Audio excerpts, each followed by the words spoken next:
नमस्कार दोस्तों, मैं हूँ आपकी रितु आचार्य। कैसे हैं आप लोग? उम्मीद करती हूँ कि आप सब बहुत अच्छे होंगे, मज़े में होंगे। मेरे बिग बॉस के प्रेमियों, देखा आप लोगों ने कल का एपिसोड? कैसे चेंज हो जाता है। नहीं, हर बार ऐसा लगता है कि इस बार तो कुछ होगा कुछ होगा कुछ होगा, लेकिन कुछ होता तो है, लेकिन उसके साथ एक ट्विस्ट जरूर आ जाता है। खैर, विवियन ने नॉमिनेट किया करण को।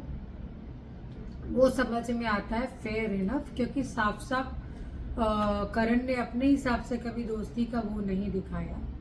सेकंड नॉमिनेट किया उसने शिल्पा जी को। वो थोड़ा सा कंफ्यूजिंग था, क्लियरिटी नहीं थी, क्योंकि विवियन भूल गया कि जब उसकी वाइफ आई थी तो उसने ईशा और अविनाश के बारे में भी बोला था। खैर, अविनाश टाइम गॉड था, इसके लिए अविनाश को नॉमिनेट नहीं कर सकता था, लेकिन वो ईशा को कर सकता था, और भी टारगेटेड लोग थे घर में। लेकिन उसने अपना गेम बदलने के चक्कर में थोड़ी सी ये गलती कर दी। अभी भी वो समझ नहीं पा रहा है बिग बॉस का गेम। अब तक जो वो खेल रहा था वो अच्छा और बहुत अच्छा इसलिए लग रहा था क्योंकि वो दिल से अच्छा है, और अच्छाई हमेशा जनता को दिखती है। आज अगर मैं अच्छी हूँ तो मैं जनता को अच्छी ही दिखूंगी, क्योंकि मेरे कुछ भी करने से जनता को पता है कि ये 24 घंटे का लाइव चल रहा है, तो हम चीटिंग फिटिंग नहीं कर सकते हैं। खैर, इस बार मैं बिग बॉस के घर में, जैसा मैंने एक वीडियो में पहले भी जिक्र किया था, कि बिग बॉस भी खेल रहे हैं।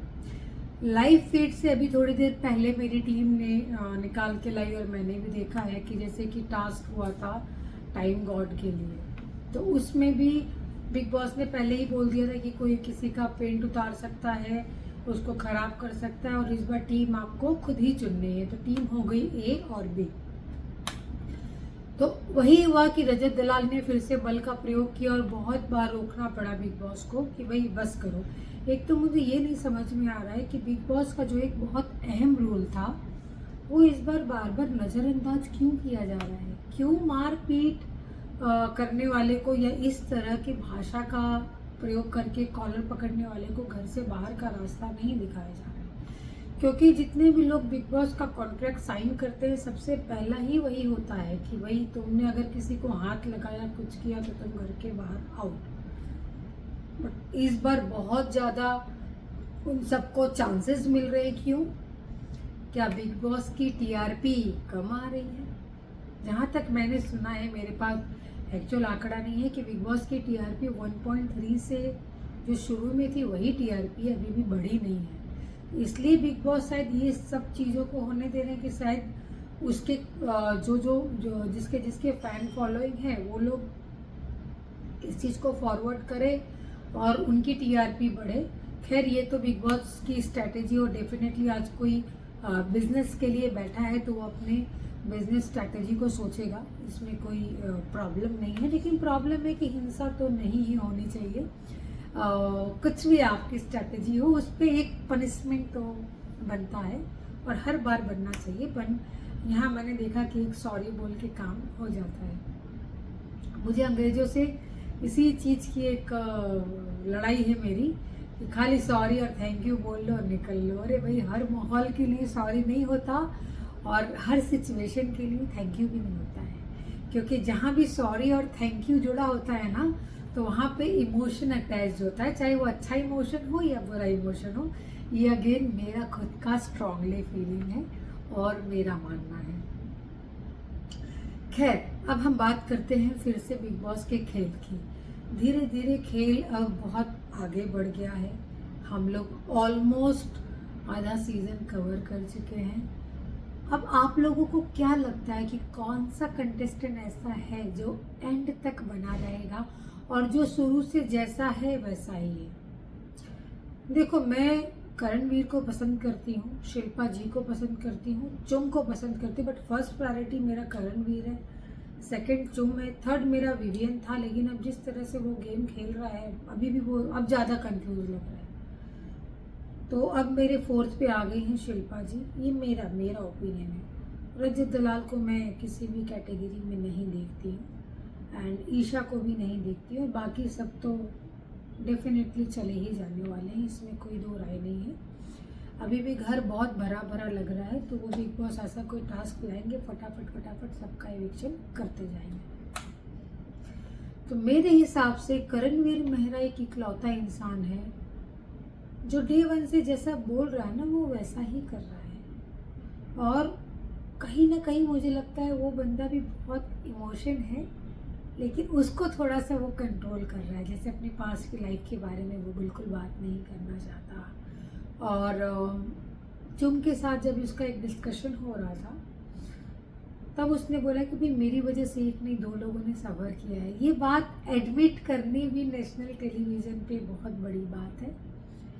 तो मुझे अच्छा लगा, क्योंकि वो सच्चा और सही लगा मुझे, उसमें कुछ ये नहीं लगा। क्योंकि आप वैसे भी एक रियलिटी शो में हैं, और जब आप रियलिटी शो में आते हैं किसी भी, तो आपको रियल ही रहना चाहिए, आपको आर्टिफिशियल फेक नहीं करना चाहिए। विवियन भी फेक आर्टिफिशियल नहीं कर रहा है।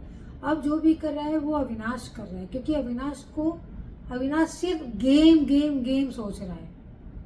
गलत तो वैसे वो नहीं, अगर वो सिर्फ गेम पॉइंट ऑफ व्यू सोच रहा है, लेकिन उसको अभी भी विवियन को ऐसा दिलासा नहीं देना चाहिए कि भाई मैं और तुम और ईशा, वो गलत कर रहा है। दैट इज द धोखेबाजी। ओपन बोलो कि तुम गेम खेल रहे हो। क्योंकि जब नॉमिनेशन का भी टास्क था, तो उसने किसको नहीं किया, उसने शायद कशिश को ये राइट्स नहीं दिए, क्योंकि कशिश ने विवियन का नाम नहीं लिया। कशिश थी कि नहीं,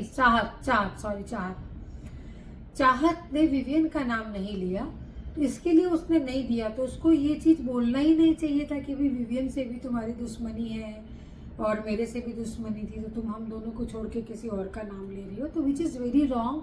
वो इंस्टिगेट कर रहा था चाहत को भी कि तुम विवियन को नॉमिनेट करो। तो ये कैसी दोस्ती है भाई।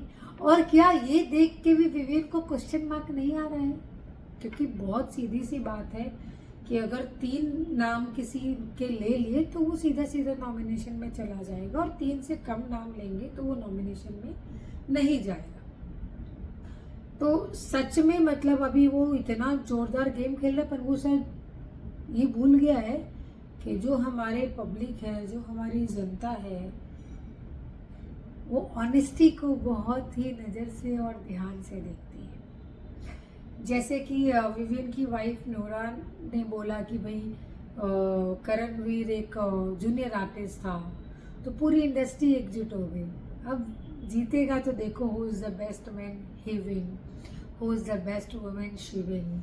तो वो चीज़ तो लगा ही रहेगा। लेकिन कहने का मेरा मतलब यही है कि आप ईमानदारी से रहो, सही से रहो, और अच्छे से खेलो गेम को, खेलो, स्ट्रैटेजी को समझो, स्ट्रैटेजी बनाओ, प्लानिंग बनाओ, लेकिन ऑडियंस के साथ तो ईमानदार रहो।